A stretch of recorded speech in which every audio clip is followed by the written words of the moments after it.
Tell me about this process of denial with bipolarism because you didn't want to admit that you had it and you wanted to pretend that it wasn't there, which probably made things worse. Yeah, I learned through trial and error and from my psychiatrist and reading and studying that I'd basically been self-medicating my bipolar disorder for years.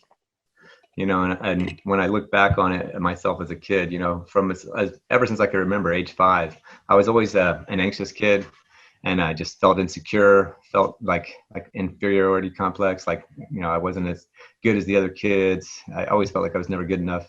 And, I didn't realize it at the time. I just, looking back, maybe before I got into therapy and recovery, maybe I was just insecure. But now I know that I was dealing with anxiety my whole childhood.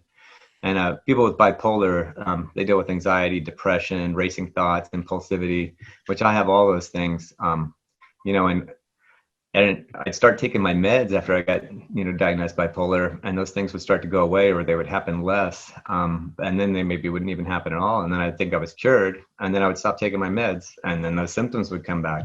And most of the times I went off my meds, I would start relapse and self-medicate with drugs and alcohol, up until the last time, and then now I stay on my meds because I don't want to have as much anxiety and depression and racing thoughts and impulsivity and the other things that go along with being bipolar, because my life is too crazy when I have that stuff going on. I have a lot of relationship problems and just all kinds of problems, so I basically got tired of getting in trouble. So I do what the doctor says now instead of trying to be my own doctor anymore.